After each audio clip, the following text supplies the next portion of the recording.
Today we are going to have a basic overview on tense system in English. Tenses tell us how an action relates to the flow of time. So, tenses express time. In different languages, there are different number of tenses. But in English, there are three main tenses: present, past, and future.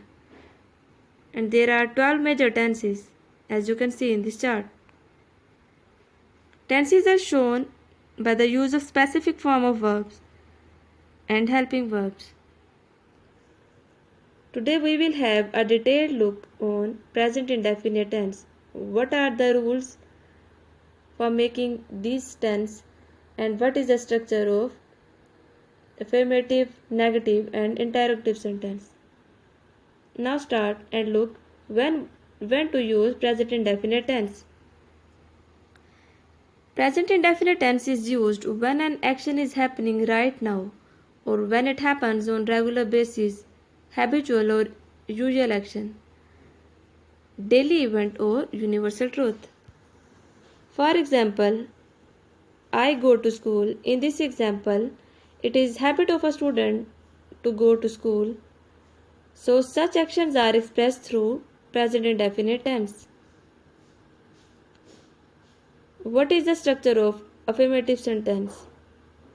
Subject, main verb, first form of verb plus object. For example, she reads a book. There are other examples. She reads good books. They come to school in time. And I get up early in the morning. In these examples, you can see S is added with the main form of verb in some sentences, but with rest of the sentences, main form of verb is come alone. So what is the reason behind? There is a rule of S or ES. With pronoun he, she, it and singular noun we use S or ES. And with I, we, you and they, we do not use S or ES with main verb.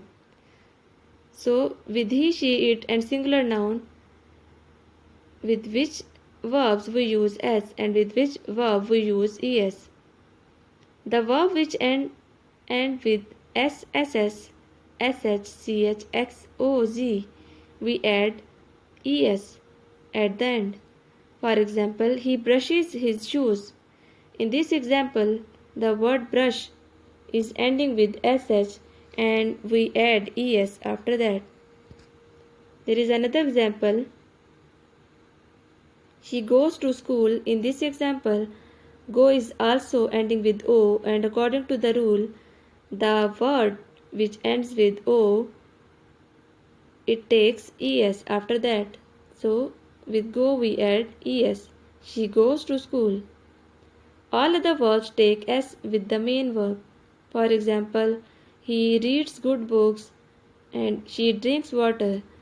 Here read and drink is not ending with the above mentioned word. So we add only S after that and we do not add ES after that. So this is the rule of S and ES that is used in positive sentences or in affirmative sentences in present indefinite tense. So do remember this. Now see what is the structure of negative sentences.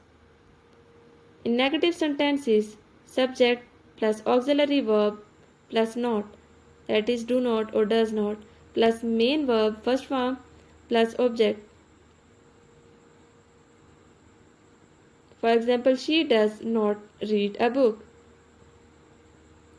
In negative sentences, auxiliary verb do or does along with not is used. In negative sentences, S or ES is not added with the main verb.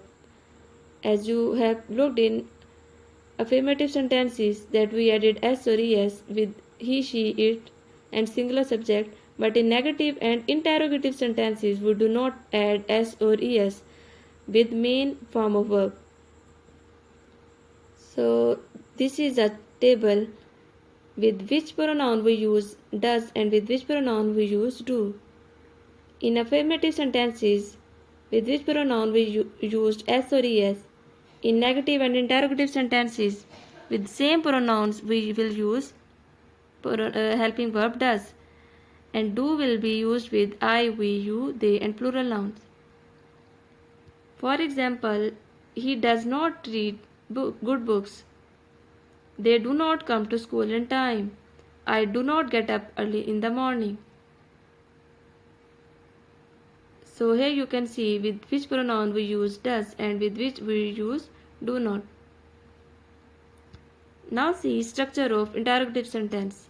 Auxiliary verb do or does, subject, main verb, first form plus object. Does she read a book? In interrogative sentences, auxiliary verb do, does is used. In interrogative sentences, s or es is not added with the main verb, as I have told you earlier in negative sentence. You have already looked this table with which pronoun we use do and does. For example, does he read good books? Do they come to school in time?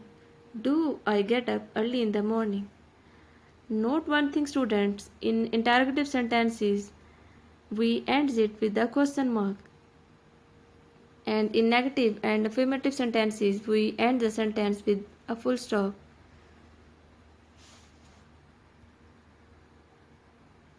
Translation Urdu into English. Students, in your course, you have to translate Urdu sentences into English. So how to translate Urdu sentences into English? In Urdu, the order of subject, verb and object is different from English. In Urdu, subject, object and verb, it is the order, but in English the order is subject, verb and object. So you have to remember while changing or while translating Urdu sentences into English.